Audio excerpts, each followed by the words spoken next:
আসসালামু আলাইকুম। দুর্বলকে মাজলুমকে সবসময় দুর্বল ভেবো না। সেও যদি কখনো জিদ করে রাগ করে নিজের জীবনের মায়া ত্যাগ করে সবলকে কখনো চিন্তা করবে না ধ্বংস করার জন্য। সে হয়ে যাবে এক দুর্বল থেকে সবলের উপাত্ত। সবলকে ধ্বংস করার জন্য সেই যথেষ্ট হবে। পৃথিবীতে এমন অনেক নজির আছে, বড় বড় দলগুলো ছোট ছোট দলের কাছে হারছে, সবল কোনো জাতি দুর্বল জাতির কাছে হারছে। তাই মানুষের মধ্যে বা প্রাণীর মধ্যে জিদ অনেক বড় একটা শক্তি। জিদ দ্বারা সে যদি জিদের বশত হয়ে জিদ বশত হয়ে তার জীবনের মায়া ত্যাগ করে, তো সে যেই কোনো দুর্বল হওয়া সত্ত্বে সবল যেই কোনো সবলের সাথে সে লড়তে ডরে না কখনো। কারণ তার তো ভয় নাই হারানো, তার তো ভয় নাই কোনো কিছু লুকানোর। কারণ সে তো হারিয়ে ফেলেছে তার মন থেকে তার জীবনকে। সে তো ধুয়ে এসেছে তার মন থেকে জীবনকে। এখন যা আছে তার পাওয়ার আছে, হারানোর কিছুই নাই। তাই আর যখন যখন কোনো এক দুর্বল আগায়, তখন অন্য দুর্বল বসে থেকে দেখে আরেক দুর্বলের লড়াই। এটা খুব ভুল।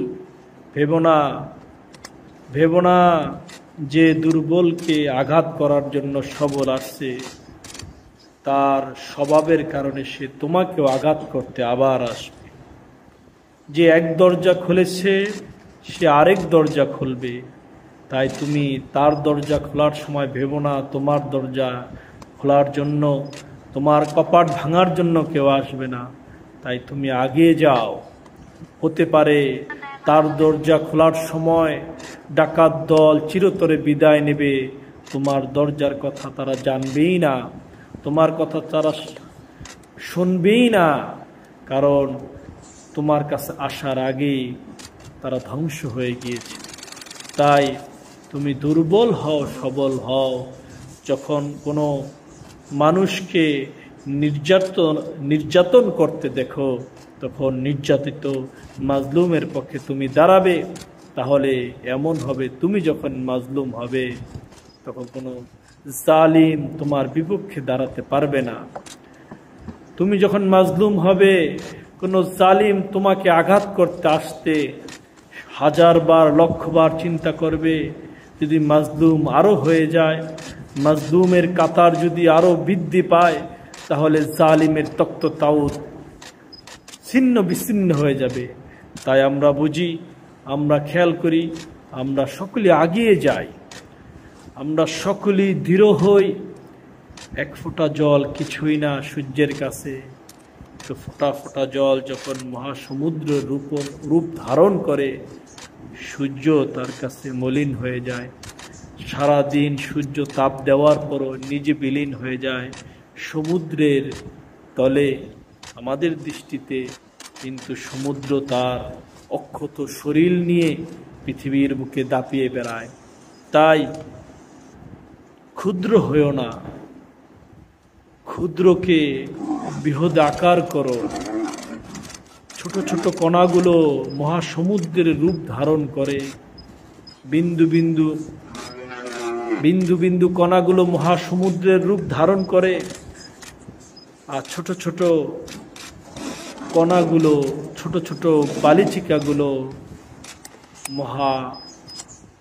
মহাদেশের রূপ ধারণ করে। তুমি কখনো ভেবো না তুমি ছোট।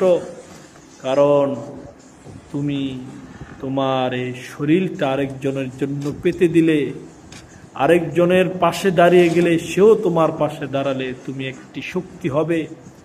আবার তোমরা আরেকজনের পাশে দাঁড়িয়ে গেলে, সেও তোমার পাশে দাঁড়িয়ে গেলে আরেকটি শক্তি হবে। সেই শক্তিতে মহাশক্তি হবে, যা জালিমের তক্তকে চূর্ণ বিচূর্ণ করবে, যা একটি শক্তিশালী প্রাচীরের রূপ ধারণ করবে, যা জালিমকে ধ্বংস করার জন্য এটাই যথেষ্ট হবে। তাই ভিডিওটি আপনারা দেখতেছেন আর চিন্তা করুন জালিমের ধ্বংস কিভাবে হয়।